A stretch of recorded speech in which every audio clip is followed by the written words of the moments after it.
Olá, irmãos. Vamos fazer mais uma meditação na Bíblia Sagrada, na primeira carta de Paulo aos Coríntios, capítulo 12, versículos de 27 a 31, que vai falar dos dons para serem exercidos nas igrejas, né?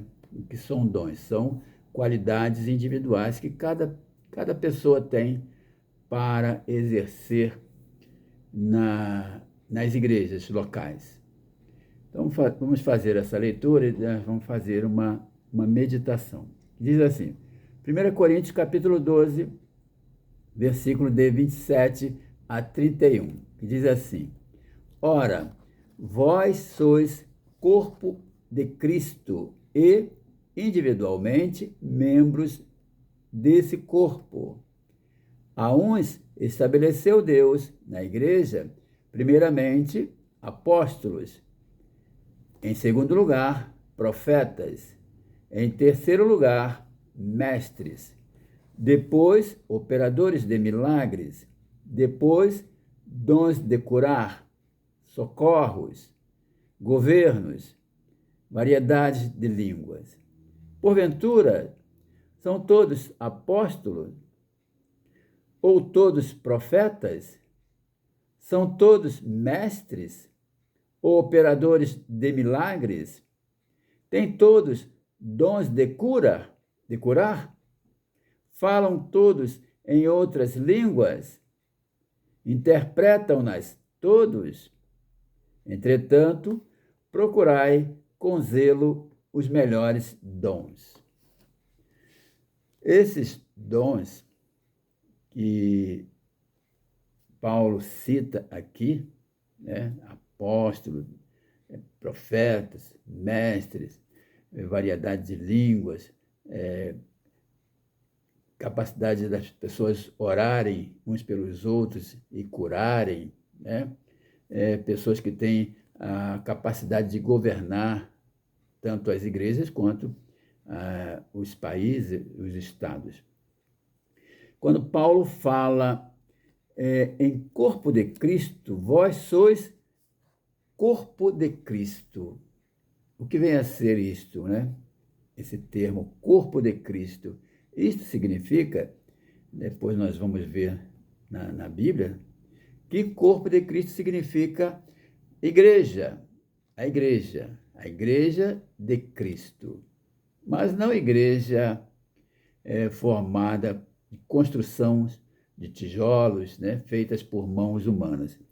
A igreja que Paulo está se referindo aqui é a igreja espiritual, formada por pessoas desde Adão e Eva até os nossos dias e até pessoas que ainda vão nascer, né, para formar, então, o corpo de Cristo, formado, então, por pessoas que creem em Jesus Cristo. Tá? Então, isso é chamado de corpo de Cristo, que é a igreja, essa igreja espiritual. Mas a Bíblia cita também de igrejas locais, essas feitas mesmo por mãos humanas, onde as pessoas se reúnem para aprenderem a Bíblia Sagrada, para cultuar a Deus, para louvar, né? Então, são chamadas as igrejas locais. Tanto que na carta que João escreve, o Apocalipse, Jesus Cristo se revela a João e determina que João escreva a carta, o Apocalipse, para 7 igrejas, né? As 7 igrejas do Apocalipse que hoje nós sabemos que é aquela região ali da Turquia. Então foram 7, escrita para 7 igrejas, né? Éfeso, Esmirna, Pérgamo, Tiatira, Sardes, Filadélfia e Laodiceia. Então, essas igrejas locais, né? E hoje nós temos igrejas locais também, né? Hoje dividida em várias denominações, tem mais de 100 denominações espalhadas aí por a face da terra, né? Só no Brasil nós temos aí muitas denominações, que isso muitas vezes, fazem divisões, né? Fazem até confusão na cabeça dos cristãos.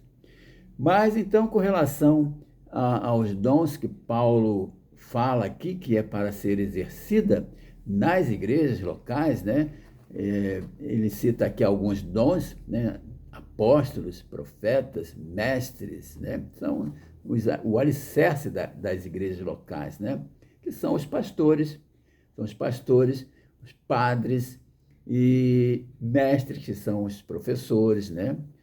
As pessoas que pregam. E também existem outras qualificações para os outros cristãos que atuam nas igrejas, né? Por exemplo, pessoas que têm o dom ou capacidade ou uma qualidade para governar, para orar pelos enfermos e essas pessoas serem curadas pela oração. Pessoas que têm o dom de aprender um idioma com facilidade e pregar em outros idiomas, em outras línguas, né? E também de interpretar, né? Então, cada um vai receber um dom para ser exercido nas igrejas. Paulo tinha o dom de pregar aos gentios, né? Esse foi o dom que ele teve e exerceu com muita eficácia, né? Paulo, ele fundou várias igrejas, né? E levou o evangelho de Cristo a todas as nações, né? Chegou até Roma. Mas então, e hoje em dia, nós temos nas nossas igrejas pessoas que poderão exercer várias funções nas igrejas. E isso nós chamamos de dons, né? Pessoas que têm o dom para pregar, para ensinar, né? Nas escolas dominicais, pessoas que têm o dom para apenas trabalhar na igreja, né? De ser lá, trabalhar na cantina, é um dom dele, é uma qualificação dessa pessoa.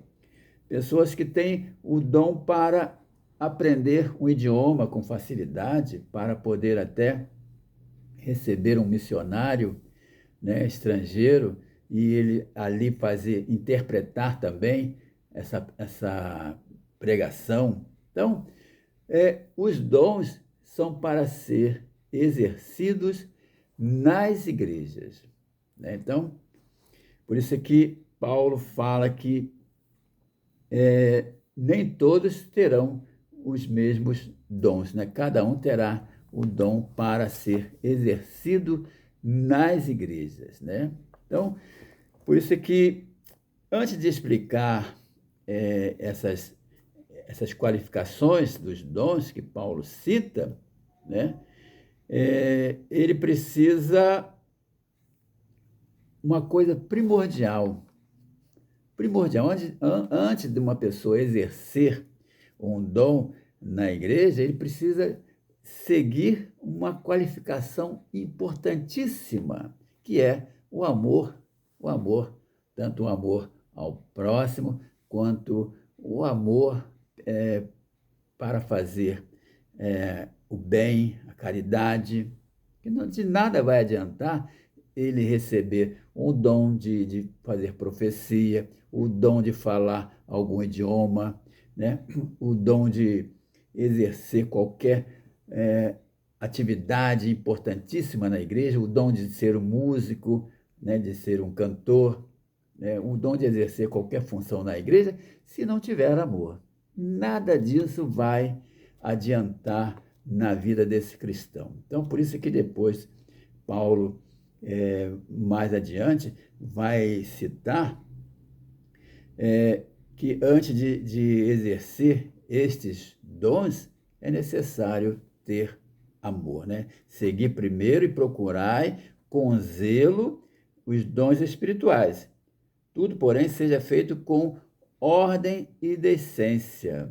Então, antes de tudo, você que recebeu aí, tem um dom de cantar, um dom de pregar, um dom de fazer profecias, um dom de falar idiomas, de interpretar, de exercer um governo.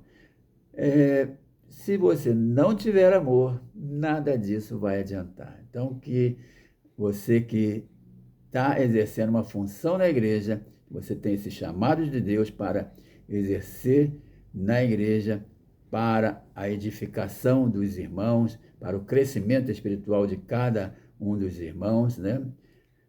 Você, primeiramente, tem que ter o amor dentro de si. Se você não tiver amor, nada do que você faz vai ter nenhum êxito. Então, que Deus coloque no teu coração mais humildade, coloque no teu coração mais o amor ao próximo, para que o dom que você exerce na igreja, ele seja para a edificação da tua igreja local. Que Deus te proteja, te guarde, em nome de Jesus. Amém.